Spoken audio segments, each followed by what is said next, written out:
Bismillahirrahmanirrahim. Assalamualaikum warahmatullahi wabarakatuh. Alhamdulillah, alhamdulillahilladzi anzalas sakinah fil qalbil muslimin. Walhamdulillah azala saqala fil hayatil mu'minin. Sumalhamdulillah a'tal ghalaba fil akhiril muttaqin. Segala puji bagi Allah yang maha tinggi kerajaannya, yang maha luas rahmat dan karunia-Nya, dan yang maha besar ampunannya. Dialah Allah yang menurunkan kedamaian, yang menghilangkan kesedihan, dan yang memberikan pertolongan bagi kita semuanya nanti. Amin ya rabbal alamin. Sholawat dan salam terus kita panjatkan kepada Nabi besar kita Muhammad sallallahu alaihi wasallam. Dialah manusia pilihan, panutan kita yang sebenar-benarnya. Sahabat Aisyah dimanapun berada, dalam Islam wanita sangat dimuliakan. Karena sifat mulia ini, Allah banyak menceritakan perihal kisah-kisah wanita di dalam kitabnya Al-Quran. Tujuannya adalah untuk sebagai pembelajaran bagi wanita-wanita atau kita semuanya setelahnya. Lalu bagaimana cara kita mencapai kemuliaan tersebut? Untuk mencapainya, seorang wanita atau seorang perempuan harus kembali sadar akan batasan-batasan yang Allah tetapkan pada dirinya atau pada fitrahnya. Lantas apa sih fitrah itu? Menurut Mustafa Al-Maraghi dalam kitabnya Tafsir Al-Maraghi, bahwasanya fitrah atau kodrat itu adalah kesucian, sifat asal atau pembawaan di dalam diri seorang perempuan. Tentu banyak di antara kodrat-kodrat wanita yang Allah tetapkan. Salah satunya adalah yang pertama, yaitu kita para wanita diminta untuk banyak berada di rumah-rumah kita. Di sini Allah berfirman dalam Quran surat Al-Ahzab ayat 33, A'udzu billahi minasyaitonir rajim. Bismillahirrahmanirrahim.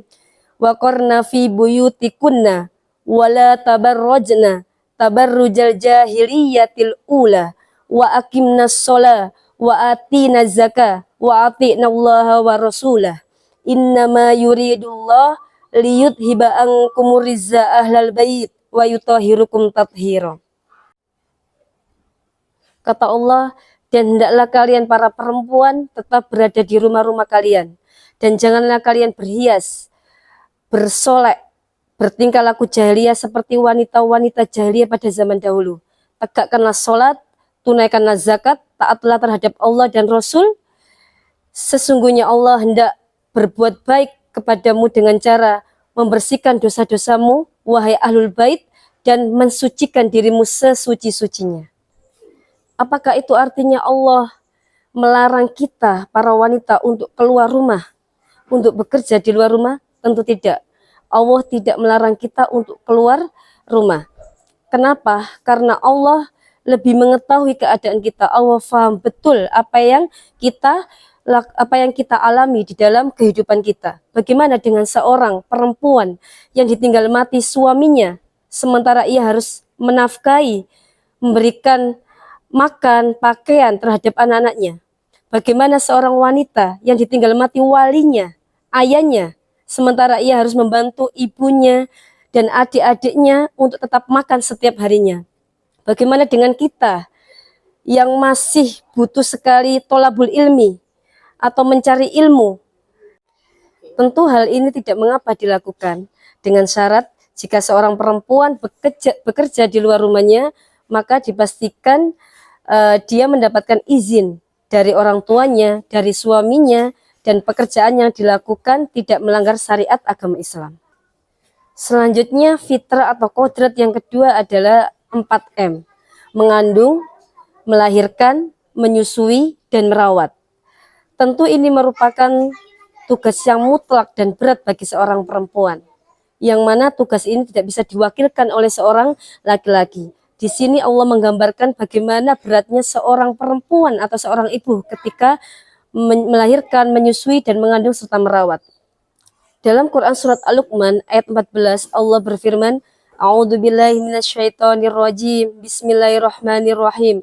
Wa wassaynal insanu biwalidayhi hamalatsu ummuhu wahnan ala wahnin wa fisaluhu fi amaini anishkurli wali walidaik ilayal masir. Kata Allah, dan diwasiatkan kepada manusia untuk berbuat baik kepada kedua orang tuanya. Ibunya telah mengandungnya dalam keadaan lemah yang bertambah-tambah dan menyapinya selama 2 tahun. Maka bersyukurlah kepada orang tuamu, bersyukurlah kepada Allah dan kepada orang tuamu. Hanya akulah tempat kembalimu. Sahabat Aisyah yang dimuliakan Allah dimanapun berada, fitrah atau kodrat yang ketiga adalah menjadi seorang ibu. Seorang ibu diibaratkan sebagai pondasi sebuah negeri. Jika pondasi itu kuat, kokoh, maka akan menghasilkan bangunan yang kokoh, yang kuat. Jika seorang ibu terbekali dengan ilmu agama yang baik, akhlak yang baik, maka akan menghasilkan anak-anak yang solih dan solihah yang berkarakter baik.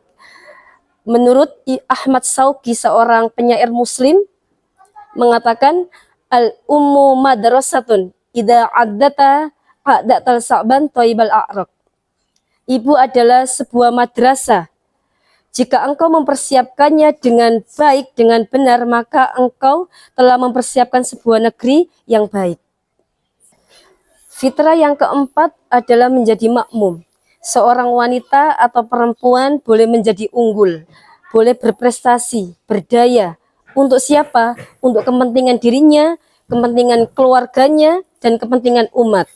Namun, ingat, ketika kita berada di rumah, maka status kita adalah seorang makmum atau seorang istri. Artinya, ketaatan kepada suami mutlak kita lakukan. Dalam hal ini Allah berfirman, A'udzubillahi minasyaitonirrajim, Bismillahirrahmanirrahim. Ar-rijalu qawwamuna 'alan nisa bima faddalallahu ba'duhum 'ala ba'd wa bima anfaqu min amwalihim. Fas-salihatu qanitatun hafidhatun lil ghaibi bima hafidallah. Kata Allah, seorang laki-laki adalah pemimpin bagi seorang perempuan. Kenapa? Karena Allah telah melebihkan seorang laki-laki di atas perempuan. Maka perempuan yang solihah adalah perempuan yang taat kepada Allah dan menjaga kesuciannya ketika suaminya tidak berada di dalam rumahnya. Sahabat Aisyah dimanapun berada yang semoga dalam rahmat Allah, inilah yang bisa saya sampaikan. Kebenaran datangnya dari Allah, kekhilafan datangnya dari saya pribadi. Nun wal qalami wa ma yasturun. Assalamualaikum warahmatullahi wabarakatuh. Jangan lupa like, subscribe, and comment video ini.